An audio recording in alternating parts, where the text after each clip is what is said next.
Start करते हैं। आज हमारा टॉपिक है asset accounting. Okay, asset accounting SAP में, एसएपी फिको में हम असेट अकाउंटिंग सीख रहे हैं। ओके, सो मैं लाइन बाय लाइन समझाता हूँ कि हमारा ओवरऑल काम क्या रहेगा। ओके, सबसे पहले तो हमें असेट स्ट्रक्चर बनाना है एसएपी फिको में। ओके, असेट स्ट्रक्चर में समझाऊंगा आगे क्या है असेट स्ट्रक्चर। फिर हमें डेप्रिसिएशन बनाना है। ओके, डेप्रिसिएशन क्रिएट करना है। डेप्रिसिएशन कितना परसेंटेज होना चाहिए वो पूरा सेट करना है। फिर उसको अपने असेट को असाइन करना है और फिर असेट क्रिएट करना है। स्टेप समझे? फर्स्ट क्या है, स्ट्रक्चर बनाना है, फिर असेट बनाना है, फिर डेप्रिसिएशन करना है। डेप्रिसिएशन करना है मतलब उसी में सब कुछ आएगा। डेप्रिसिएशन करके उसमें परसेंटेज क्या होगा क्या नहीं होगा वो सब क्रिएट करने के बाद उसको अपने असेट के साथ असाइन करने के बाद फिर असेट क्रिएट करना। सिंपल स्टोरी समझा? अभी स्टार्ट करते हैं। टोटल इसमें स्टेप्स कितने हैं? Step 1, step 2, step 3, one by one step जाएंगे। सबसे पहला स्टेप है क्रिएट चार्ट ऑफ डेप्रिसिएशन। अभी ये क्या है? क्रिएट चार्ट ऑफ डेप्रिसिएशन ये हमें अपने एसएपी में क्रिएट करना होगा। इसके अलावा मैं आगे बढ़ ही नहीं सकता। मतलब जैसे कि हमने लेजर बनाने के लिए हमें चार्ट्स ऑफ अकाउंट्स बनाना पड़ रहा था, लेजर बनाने के लिए चार्ट्स ऑफ अकाउंट्स बनाना पड़ता था, वैसे ही हमें डेप्रिसिएशन के क्रिएट करने के लिए चार्ट्स ऑफ डेप्रिसिएशन ये बनाना ही पड़ेगा। अभी अभी इसमें एक स्टेप होता है, इसमें ना हमें किसी को बनाना नहीं होता है। अभी चार्ट ऑफ डेप्रिसिएशन हमें बनाना नहीं होता है, वो इंडिया का होता है, स्टैंडर्ड इंडिया का। तो हमें उसको जस्ट कॉपी करके लेना है और हमारी कंपनी में असाइन करना है। तो स्टेप्स देखते हैं। /n SPRO SAP reference IMG financial accounting, financial accounting global setting, नहीं sorry, financial accounting global setting में नहीं जाना है, हमें जाना है असेट अकाउंटिंग में। ये दिख रहा है asset accounting, organisational structure, and यहाँ पे वो स्टेप है assign copy reference chart of depreciation and depreciation area. तो हम डेप्रिसिएशन बना रहे हैं। सबसे पहले है copy reference chart of depreciation, मतलब क्या, जो इंडिया का स्टैंडर्ड है उससे हमको कॉपी कर लेना है। सो फ्रॉम किससे कॉपी करना है? इंडिया से। तो इस पे क्लिक करो, यहाँ पे लिखा होगा चार्ट ऑफ डेप्रिसिएशन इंडिया करके लिखा होगा, उसको हमें उठाना है। इंडिया करके दिख रहा है, ये रहा। ओके, देखो आयन करके 0 आयन, इसको टिक करना है। और यहाँ पे अभी एक खुद का चार्ट ऑफ डेप्रिसिएशन हमें क्रिएट करना है। तो मेरी कंपनी का नाम क्या था? BH07। तो मैं नाम भी यही रखने वाला हूँ। ओके, सब जगह हम यही कर रहे हैं। तो BH07 एंटर एंटर। तो उसमें से जो भी डेटा रहेगा वो कॉपी हो जाएगा।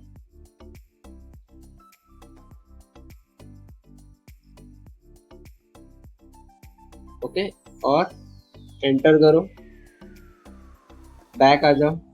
ये पहला स्टेप समझा कैसे किया मैंने? Second step specify depreciation of chart of depreciation. मतलब क्या होता है कि हमें स्पेसिफाई करना है। अभी जो हमने बनाया BH07 वो एज इट इज कॉपी होके ऐसे आ गया, बराबर है, जो बना हुआ है वो। देखो यहाँ से मैंने कॉपी कर लिया, यहाँ से वो बन गया। अभी उसका मुझे नाम भी चेंज करना है ना, तो मैं नाम चेंज करूंगा BH07। नाम चेंज करता हूँ, जैसे इंडिया लिखा है ना डेप्रिसिएशन, उसको मैं हटा देता हूँ। ये आगे का सैंपल हटा देता हूँ और यहाँ पे आगे लिखता हूँ,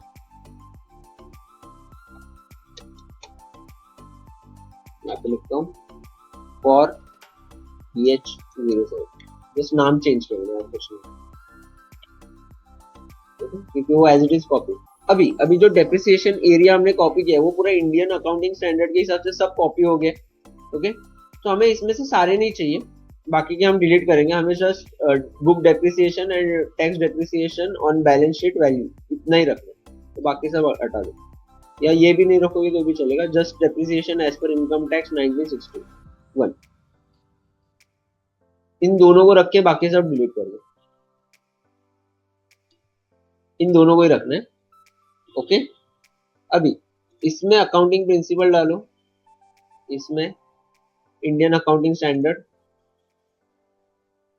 समझ रहे हो, इंडियन अकाउंटिंग स्टैंडर्ड। ओके, देखो ये अपने वर्ड सुने होंगे। ओके, मतलब ये क्या होता है, हर एक का अलग अलग अकाउंटिंग स्टैंडर्ड होते हैं, उस हिसाब से अकाउंट्स मेंटेन किया जाता है। मतलब मैं इन शॉर्ट समझाता हूँ कि कहाँ पे डेबिट जाना चाहिए, कहाँ पे क्रेडिट जाना चाहिए, कहाँ पे क्या जाना चाहिए, ये एक लॉ के हिसाब से बना हुआ होता है। हम जो अकाउंट सीखते हैं वो अकाउंटिंग इंडियन स्टैंडर्ड के हिसाब से सीखते हैं, जो 11 12 से अब तक हम सीखे आए। तो ऐसे अलग अलग कंट्रीज का अलग अलग होता है, समझ में आया? तो वैसे तो हम इसमें से ये सिलेक्ट कर रहे हैं और उसको सेव कर रहे हैं, सेव। तो अभी हमारा फर्स्ट स्टेप ही चल रहा है, फर्स्ट स्टेप में ही 3 स्टेप्स है, तो ये हो गया।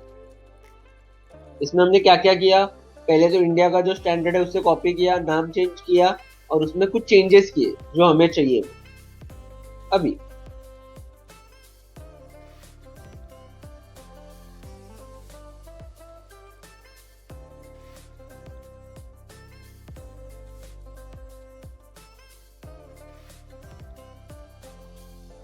अभी ये समझा इतना, चलो बैक आते हैं। अभी ये क्या है, assign input tax indicator for non taxable acquisition. अभी क्या होता है, ये ना ये एसएपी ने कंपलसरी कर दिया। कंपलसरी क्या किया है कि हम कुछ ऐसे असेट एक्वायर करेंगे जिसपे हमें डेप्रिसिएशन नहीं चार्ज करना। ओके, हम कुछ गुड्स ऐसे एक्वायर करने वाले हैं जिन पे हमें डेप्रिसिएशन नहीं चार्ज करना। ऐसे कौन से हो सकते हैं, ओल्ड हो सकते हैं, ओल्ड असेट्स, या फिर ऐसे असेट्स जिन पे हमने ये टैक्स कैलकुलेटेड किया हुआ है। मतलब कि जैसे आपको पता है जीएसटी में अगर आप उस पे इनपुट टैक्स क्रेडिट लेते हो कैपिटल गुड्स पे, कैपिटल गुड्स पता है ना, तो आप उस पे डेप्रिसिएशन चार्ज नहीं कर सकते। ओके, तो वो एक इंडिकेटर होता है, वो हमें सेट करना होता है बेसिक। तो ये एक मैंडेटरी स्टेप है, तो हमें करना पड़ता है। तो इसको 5 से भी जा सकते हो आप लोग।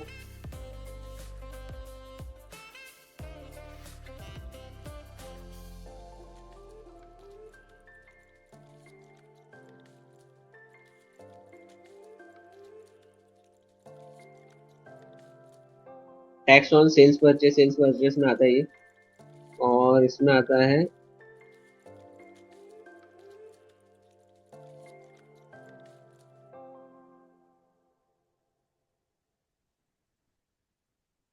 कैलकुलेशन।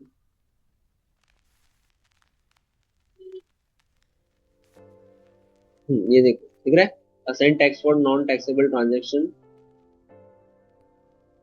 ओके, और इसमें इंडिकेटर ये सेट करना है, पहले तो अपना कंपनी सर्च करो। ओके, और यहाँ पे इनपुट में B0 A0 डालो, ये एक इंडिकेटर है कि ऐसे हमारे पास स्टॉक्स है।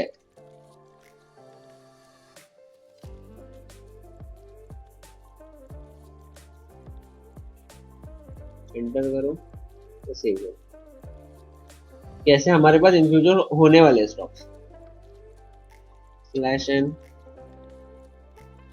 अभी अभी ये जो चार्ट ऑफ डेप्रिसिएशन मैंने बनाया है BH07 इसको ही मुझे मेरे कंपनी को असाइन करना है। ओके, जो भी मैंने बनाया है तो वो वाला स्टेप है। SPRO, SAP reference, IMG, financial accounting, इसमें असेट अकाउंटिंग, ऑर्गेनाइजेशन स्ट्रक्चर। अभी ये मैंने किया copy reference chart of depreciation area, फिर उसी के नीचे assign chart of depreciation to company को, तो क्लिक करो और यहाँ पे अपनी कंपनी सर्च करो BH07, और जो चार्ट ऑफ डेप्रिसिएशन आपने बनाया वो असाइन करो। तो मैंने BH07 के नाम से ही बनाया हुआ है। ओके, जो आ गया, और तो हमारा फर्स्ट स्टेप हो गया। ओके, अभी अभी स्टेप 2। अभी देखो यहाँ पे हमारा अभी एक्चुअल काम चालू हो रहा है। ओके, और इसको बहुत ध्यान से देखना, ये बहुत ही इंपॉर्टेंट पॉइंट्स है। Okay, specific account determination, screen layout rule, define number range and define asset class. ये है पूरा का पूरा एसएपी में हम जो स्ट्रक्चर बनाने वाले हैं वो। ओके, स्पेसिफिक अकाउंट डिटर्मिनेशन ये कहाँ पे दिखेगा, ये बैलेंस शीट में दिखने वाले ये टॉप असेट है। ओके, ये मैं आपको इससे समझाता हूँ। जैसे account determination, land, building, plant and machinery, furniture and fixture, ये टॉप लेवल हो गया हायरार्की में, सबसे टॉप। तो हमें जितने चाहिए उतने हम बना सकते हैं। Land, building, plant and machinery, ये किस में बनेगा, असेट डिटर्मिनेशन में, इसमें बनेगा। क्लियर हुआ? उसके बाद अभी ये स्क्रीन लेआउट क्या होता है, देखो लैंड बनाते वक्त, लैंड जब लैंड बनाते नहीं, लैंड बाय करते हैं ऑब्वियसली। तो लैंड बाय करते वक्त कौन से डॉक्यूमेंट, कौन से वर्क्स हमें करने पड़ते हैं, उसको मैनेज करना कि कौन सी चीजें रिक्वायर्ड है, कौन सी ऑप्शनल है, वो यहाँ पे होता है। समझ में आया? जैसे कि लैंड खरीदते वक्त ऑब्वियसली हमें बाकी सारी लीगल चीजें ज्यादा लगती है, तो वो चीजें कौन सी मैंडेटरी रखनी है, कौन सी ऑप्शनल रखनी है, वो सारी चीजें। बिल्डिंग के लिए लेआउट अलग होगा, इसके लिए लेआउट अलग होगा, इसके लिए अलग होगा। ओके, अभी आप इसके बेस पे बना सकते हो या इसके बेस पे भी बना सकते हो। ओके, मतलब लीज होल्ड के लिए अलग से पूरा सेटअप कर सकते हो, फ्री होल्ड के लिए अलग सा सेटअप कर सकते हो। समझ में आ रहा है? समझ रहा है? नहीं समझ रहे नहीं बोलो, मैं वापस से समझाऊंगा। ठीक है, वो बता रहा हूँ, वो बता रहा हूँ। वाह, फ्यूचर फ्यूचर नहीं फ्यूचर। देखो, फिर आता है asset class. Okay, asset class मतलब क्या कि ये बैलेंस शीट में नहीं दिखता, ये इनके अंदर दिखता है। मतलब क्या, अभी प्लांट एंड मशीनरी में भी मैं अलग अलग क्लासेस बना सकता हूँ कि heavy plant and machinery, non heavy plant and machinery, office plant and machinery, factory plant and machinery. मतलब अलग अलग मैं क्राइटेरिया क्रिएट कर सकता हूँ, जितने चाहिए उतने असेट क्लास बना सकता हूँ, कोई प्रॉब्लम नहीं है। समझ में आया? मतलब उसमें ही सब ग्रुप्स। ओके, अभी अभी वो सब ग्रुप्स के लिए मैं स्पेसिफिक नंबर रेंज बनाऊंगा। फॉर एग्जांपल, मैंने सबसे पहले असेट डिटर्मिनेशन बनाया प्लांट एंड मशीनरी, उसमें मैंने बनाया हैवी मशीन। ओके, क्या बनाया, हैवी मशीन। हैवी मशीन के लिए मैंने एक अलग से स्क्रीन लेआउट बनाया है कि जो हैवी मशीन जब मैं बाय करूंगा तो कौन सी चीजें रिक्वायर्ड रहेगी, क्या रहेगी, वो सब कुछ। फिर उसमें मैं नंबर रेंज बना रहा हूँ, ये वाला इधर। तो समझो मैंने हैवी प्लांट एंड मशीनरी के लिए नंबर रेंज बनाया 100 से लेके 200 एग्जाम्पल। सो मेरा जो पहला असेट मैं बाय करूंगा हैवी प्लांट एंड मशीनरी में, उसको नंबर रेंज ये मिलेगा। दूसरा असेट बाय करूंगा या क्रिएट करूंगा तो उसको नंबर रेंज ये मिलेगा। तीसरे को ये। समझ रहे हो? तो हर एक असेट को, जब भी कोई भी असेट मेरे कंपनी में इंट्रोड्यूस होगा, उसको एक स्पेसिफिक उसका नाम मिल जाएगा। जैसे लेजर को वैसे मिल रहा था कि वो कोई भी लेजर हो उसको एक नंबर से नाम मिल रहा था, वैसे। ओके, ओके, ये स्ट्रक्चर को देखो अच्छे से। ओके, किसी में भी ऐसा हल्का सा ग्लिच लग रहा है तो अभी क्लियर करो, क्योंकि ये मेन है, इंपॉर्टेंट है, 4 पॉइंट। फाइन, फाइन तनुजा, चलो। तो असेट डिटर्मिनेशन चालू करते हैं। इसमें मैं अभी ये सारे स्टॉक्स नहीं ले रहा हूँ, मैं इसमें से कोई एक ले रहा हूँ जिससे आपको अंडरस्टैंडिंग है। मैं लेता हूँ फर्नीचर एंड फिक्सचर। ओके, तो copy, SPRO, SAP reference, IMG, financial accounting, financial accounting, asset accounting, organisational structure. उसके बाद ये दिख रहा है असेट क्लास,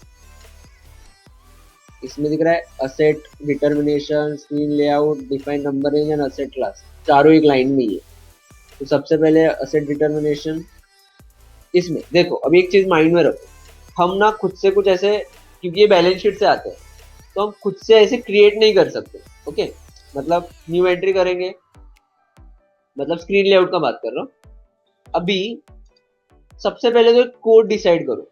ओके, सबसे पहले एक कोड डिसाइड करो। जैसे अभी मैं यहाँ पे फर्नीचर एंड फिक्सचर ले लिया मैंने, इसके लिए मैं कोड रख रहा हूँ BH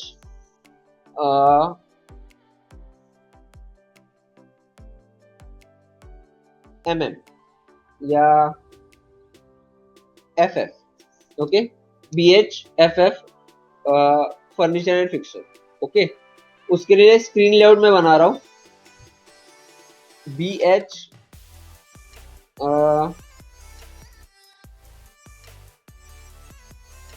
FS। Okay, screen layout. Okay, ऐसे नाम रख रहा हूँ। अभी यहाँ पे मुझे वो कोड पेस्ट करना है जो मैं इसके लिए बना रहा हूँ, और उसका पूरा नाम।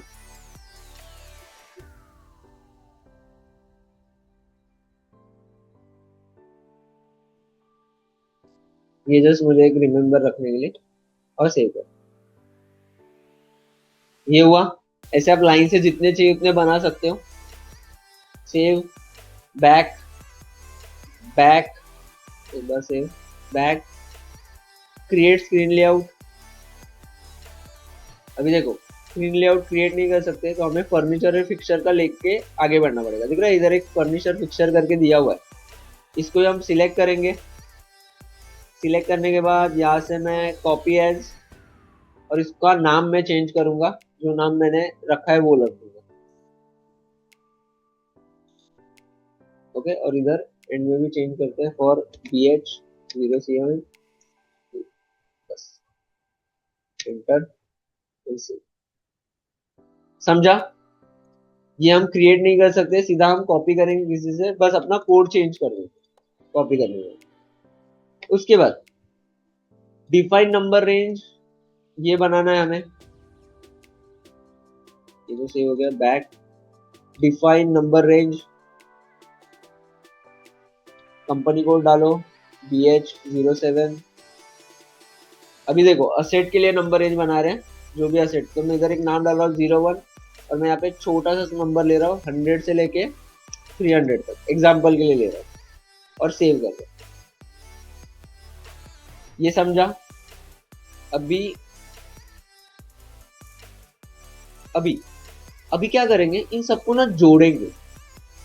अभी ये एक दूसरे का ही पार्ट है ना, ये सब एक दूसरे का ही पार्ट है ना, तो ये कैसे समझेगा, तो इसको हम इधर ऐसे जोड़ेंगे।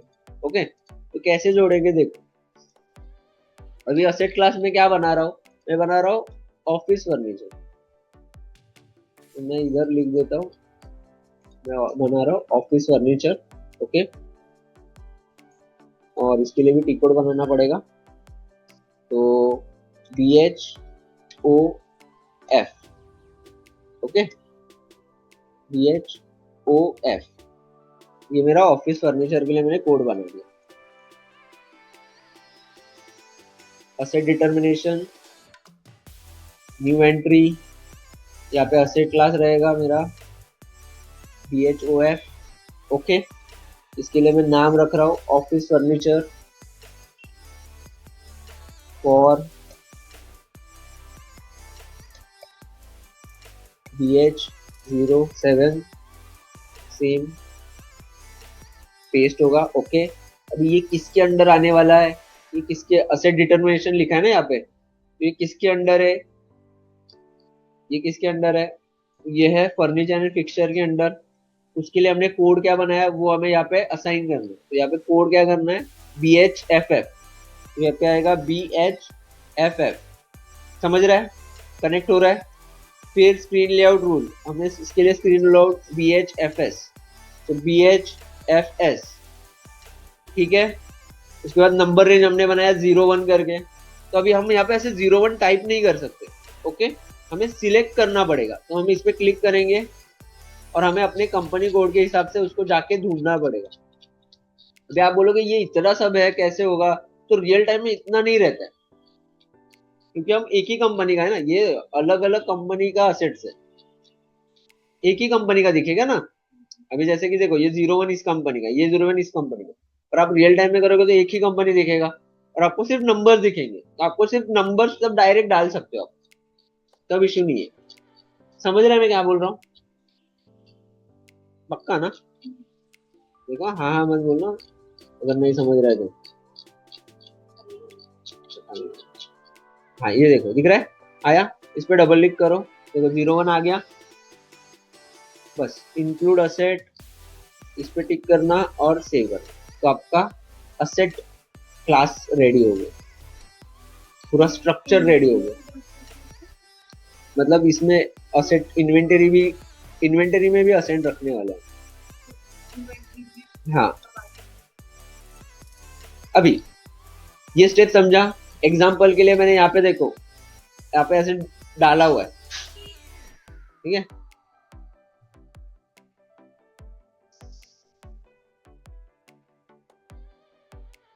ये हो गया स्टेप थ्री। अभी हमें क्या करना है, एंट्रीज करने हैं, ओके। अभी जो भी एंट्रीज करने हैं हमें असेट के, या जो भी कुछ भी आगे ट्रांजेक्शन होंगे, कुछ भी बनेगा, तो लेजर तो कंपलसरी बनाने पड़ेंगे हमको, बराबर। तो वो लेजर के लिए, मतलब ये लेजर्स हमें ऑब्वियसली बनाने ही है, तो ये लेजर बनाते हैं। Plant and machinery, accumulated depreciation on plant and machinery, asset sale of asset, entries होगा ना। Depreciation account debit to plant and machinery, ये एंट्रीज तो करने हैं हमें, तो उसके लिए हमें ये लेजर्स पहले बना के रखने, ओके। अभी तो ये लेजर बनाने का स्टेप आपको पता है, लेजर कहाँ पे बनाते हैं, FS00।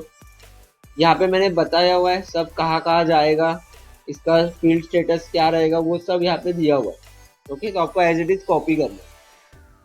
तो देखो,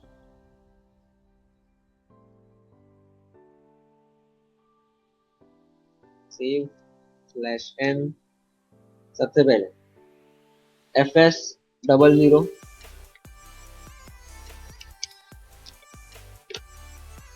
कंपनी चेंज करते हैं,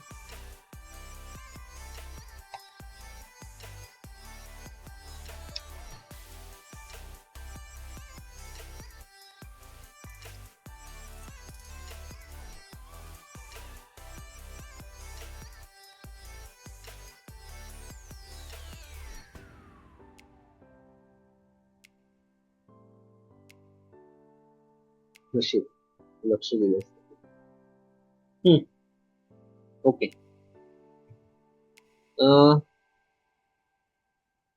hello hello hello hello hello.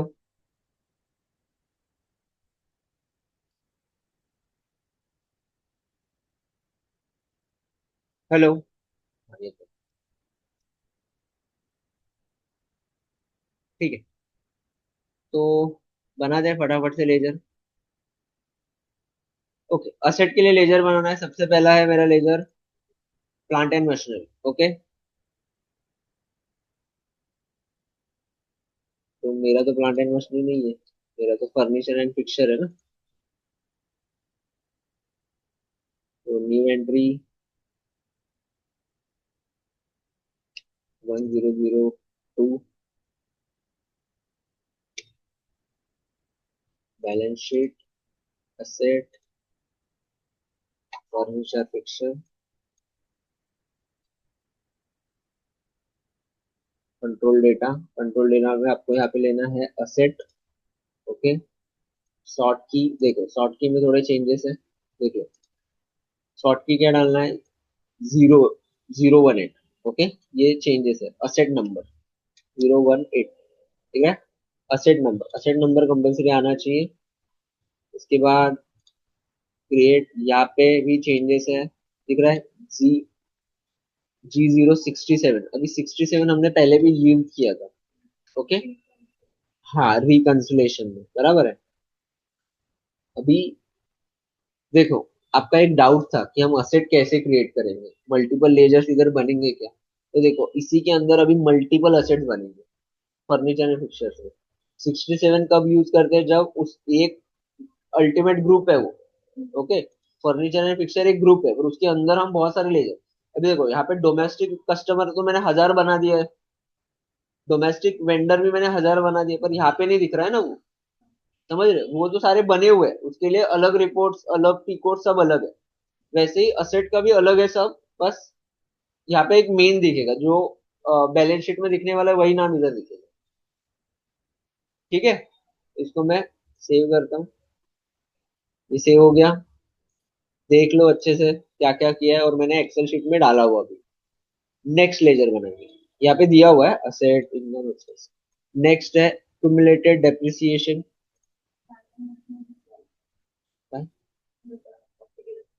नाही पण मी इथे चेंज केलं ना, ते मी चेंज करतो ना. आता बघ, आता हे सेम है ना, ये तो सेम एज अबव है ना, तो हम वापस से नहीं बनाते बैठेंगे, इसको राइट क्लिक करेंगे और कॉपी करेंगे, ठीक है. कॉपी, हाँ हाँ, ये चेंज करना पड़ेगा.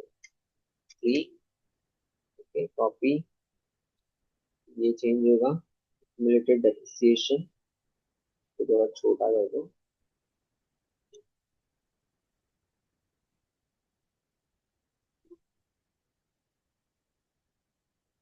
हला ही आ रहा है.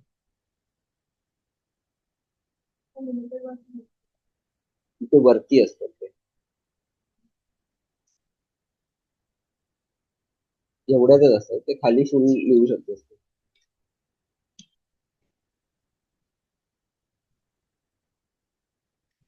ठीक है. जितने एसेट बनाएंगे सबका ये एक्यूमुलेटेड डेप्रिसिएशन हाँ, अलग नहीं नहीं, एक कि नहीं. एक ही रख।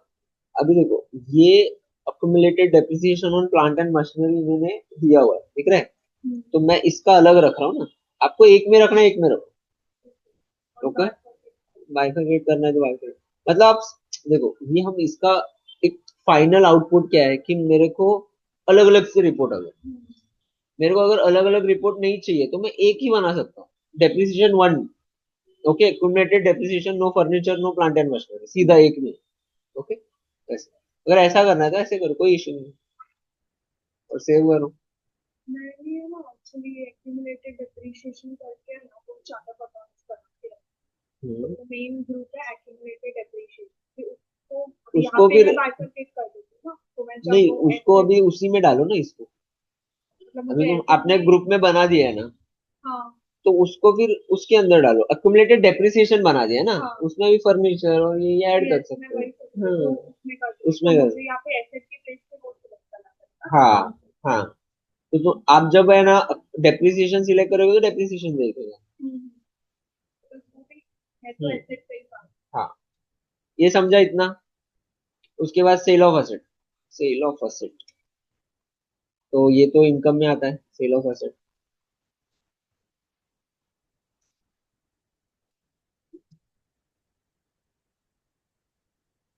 Income, non operating expense, income, sale of asset, sale of asset. ये यहाँ पे कुछ आएगा क्या? तो यहाँ पे कुछ नहीं आएगा, फिर भी देख लो यहाँ पे. ओके, इनकम डाला हुआ असेट वाले में ही आएगा. और उसके बाद 300 018. ओके, यहाँ पे आएगा फील्ड स्टेटस वगैरह, देखो चेक कर लो क्या है फील्ड स्टेटस. देखो ये तो यहाँ पे मैंने लिखा हुआ है. अभी आ रहा है 52, सेल ऑफ असेट. 52 का मतलब बताता हूँ. Asset, assets for the fix asset retirement. Okay, retirement.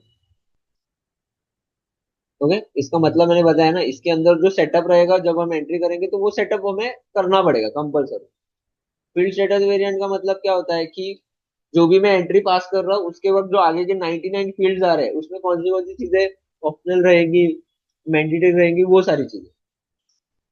जैसे, जैसे हमने सबको G0001 में रखा है ना, तो उसमें कैसे हमने document, value date, text compulsory है ना, तो वो कंपलसरी डालना पड़ेगा. अभी G052 में जो भी रहेगा वो हम सेट कर देंगे. क्या होता है कि सब में सेटिंग सेम रहेगा सब में, पर क्या होता है कि मैं हर एक लेजर के लिए बार बार जाके चेंज नहीं करूंगा ना.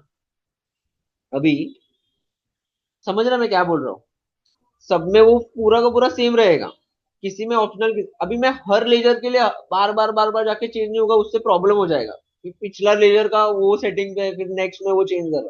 तो हर एक के लिए अलग अलग सेटअप किया हुआ. समझ में आया? तो सेम, ये भी हो गया. फिर next same as above, profit on sale of asset, ये भी इनकम का ही पार्ट है, इसको भी अभी सेम चेंज करेंगे कि कॉपी करेंगे, कॉपी करेंगे. इधर आएगा थ्री, और इसको सिलेक्ट करो.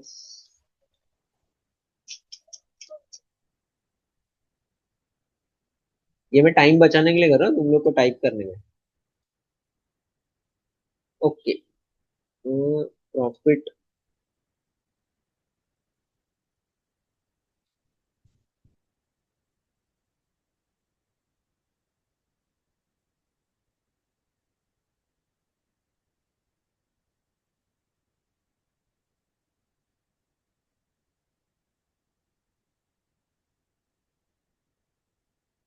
ठीक है,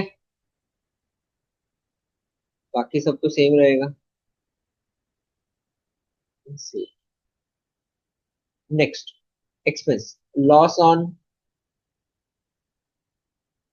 सेल ऑफ असेट।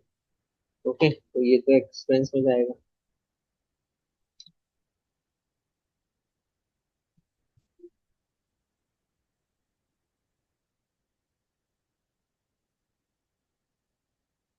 ये किस में जाएगा, एक्सपेंस है नॉन ऑपरेटिंग।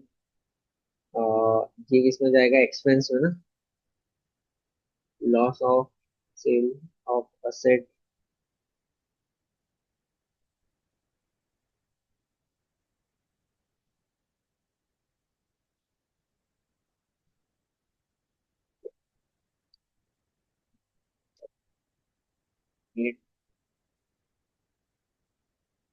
या फिर 200।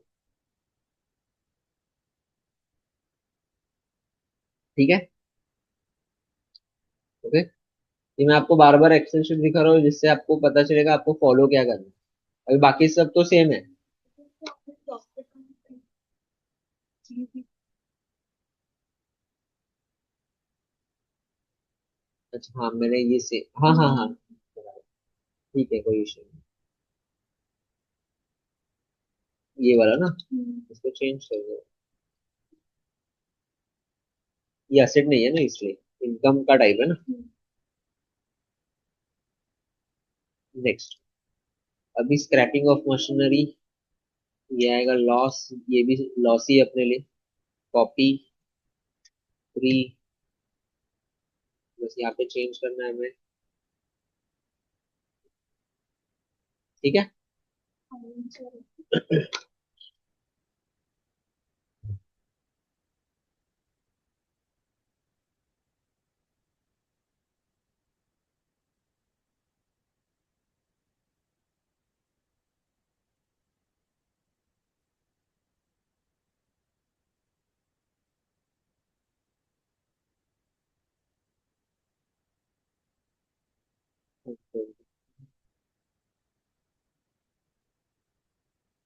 और कुछ करना नहीं है इसमें, सेव है।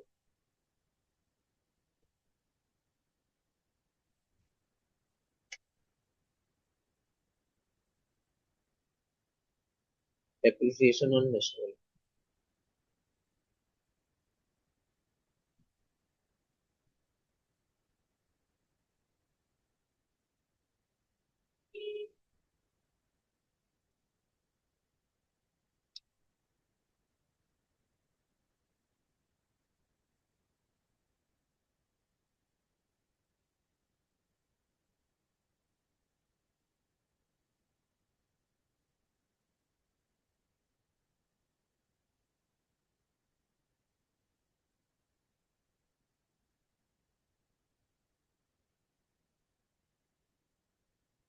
ठीक है, इतना समझा।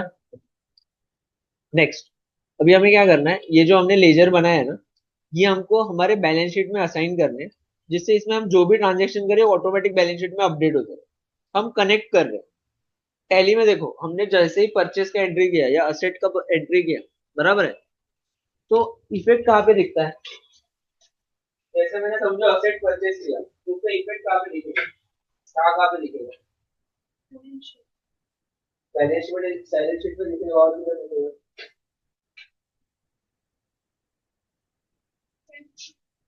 एक्सपेंस में कैसे दिखेगा, प्रॉफिट में दिखेगा।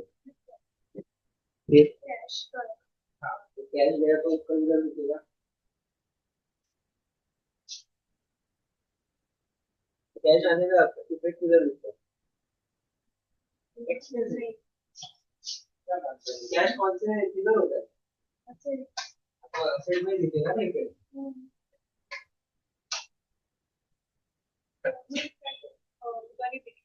हाँ? में करेंगे कैश कम हो रहा है, असेट नेट बढ़ेगा। मतलब कैश कम हो रहा है और ये आ रहा है, असेट आ रहा है।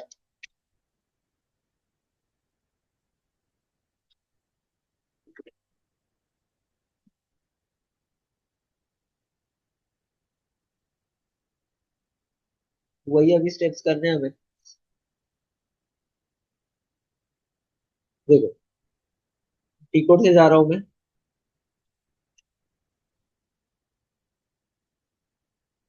/n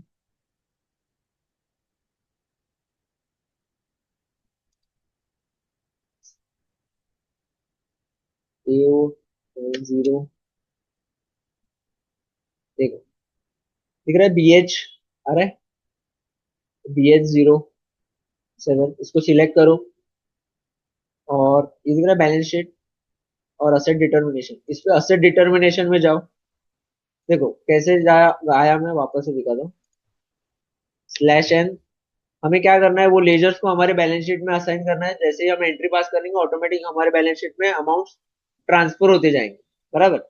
सो सबसे पहले इसको सिलेक्ट करो। यहाँ पे अगर आपका कंपनी नहीं दिख रहा है तो बाहर आओ और FS00 में कुछ तो लेजर बनाओ, फिर इधर आओ, दिख जाएगा। नहीं दिख रहा है तो पोजीशन में सर्च करो, ट्राई करो, उसको सिलेक्ट करो, अकाउंट डिटर्मिनेशन पे डबल क्लिक करो। यहाँ पे हमने क्या असेट क्लास बनाया था उसको सिलेक्ट करो। हमारा असेट क्लास क्या था, असेट क्लास मतलब असेट डिटर्मिनेशन, ये BHFF दिख रहा है, BHFF। इसको सिलेक्ट करो क्योंकि ये हमारा असेट डिटर्मिनेशन है ना, जो मेन असेट है, plant and furniture and fixture. इसमें बैलेंस शीट में क्लिक करो। अभी बैलेंस शीट में इसका नाम क्या रहेगा, तो वो लेजर इसमें असाइन करो। तो वो रहेगा फर्नीचर एंड फिक्सचर जो हमने अभी बनाया। समझ रहे हो? देखो नहीं समझ में आ रहा है, मैंने यहाँ पे स्क्रीनशॉट डाला हुआ कि बैलेंस शीट में क्या क्या असाइन कर रहे हैं। जैसे loss made on asset retirement, loss हुआ ना, तो ये किसको बोलते हैं, स्क्रैपिंग ऑफ मशीन या हमारा furniture. Clearing account revenue from asset sale, asset sale of asset. Loss हुआ, प्रॉफिट लॉस, गेन मतलब प्रॉफिट, लॉस लॉस, तो profit sale on asset, loss on sale of asset. जो हमने अभी लेजर बनाया वो असाइन कर रहे हैं, तो करते हैं। लॉस, ये तो स्क्रैप किया हमने, तो स्क्रैप वाला लेजर यहाँ पे बनाएंगे और इसको असाइन करेंगे। स्क्रैप वाला हमने बनाया था, दिख रहा है, लास्ट वाला। उसके बाद असेट क्लियर कैसे करते हैं, सेल ऑफ असेट,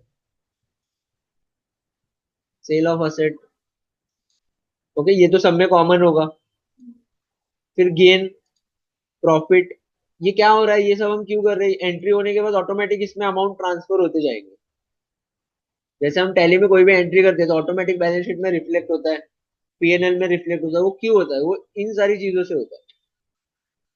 उसके बाद लॉस और प्रॉफिट इधर और इधर, प्रॉफिट प्रॉफिट प्रॉफिट। ठीक है, एक बार एंटर प्रेस करो वो नाम दिखने चालू हो जाएंगे, तो एक बार वेरीफाई कर लेना।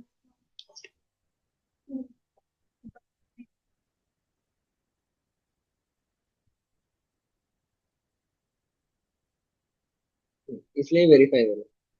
ठीक है, देख लो मैच कर रहा है ना बराबर से, loss profit sale of asset. अभी डेप्रिसिएशन में जाना है, एक्यूमुलेटेड डेप्रिसिएशन ऑर्डिनरी। देखो इसका स्क्रीनशॉट इधर बाजू में रखा है, यहाँ पे एक्यूमुलेटेड डेप्रिसिएशन और डेप्रिसिएशन ऑन मशीनरी वो असाइन करना है।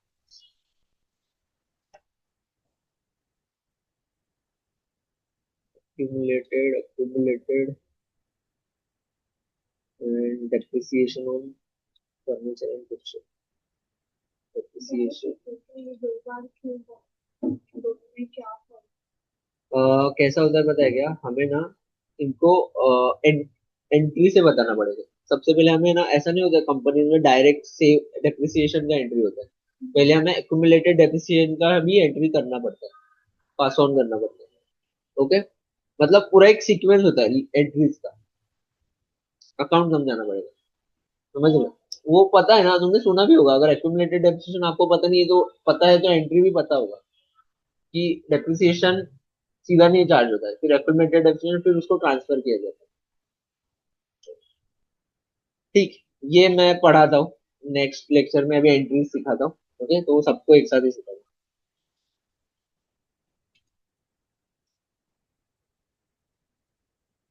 इतना समझा? ओके, सेट है। अभी हमारा फर्स्ट काम हो चुका है, फर्स्ट वर्क हो चुका है। फर्स्ट वर्क क्या था कि हमारा जो स्ट्रक्चर सेट करना था वो हो गया, हमने एक प्रॉपर स्ट्रक्चर सेट कर दिया। ओके, फिर वो स्ट्रक्चर की अभी एंट्रीज पास होंगी तो ऑटोमेटिक बैलेंस शीट में हमारे जाएंगी, ऑटोमेटिक बैलेंस शीट में जाएंगे, हमें कुछ करने की जरूरत नहीं है। ठीक है। अभी अभी हमारा फोर्थ स्टेप क्या है? फोर्थ स्टेप हमारा ये है, फोर्थ स्टेप हमारा ये है कि हमें अपने इसमें डेप्रिसिएशन क्रिएट करना है। डेप्रिसिएशन क्रिएट करने के बाद डेप्रिसिएशन परसेंटेज क्रिएट करने हैं, और वो डेप्रिसिएशन जो क्रिएट कर रहे हैं हम उसको हमारे असेट को असेट के साथ असाइन करना है, जिससे हमारे कंपनी में कहीं भी असेट आए तो ऑटोमेटिक वर्क हो। ठीक है, तो बस पहले इतना कर लो।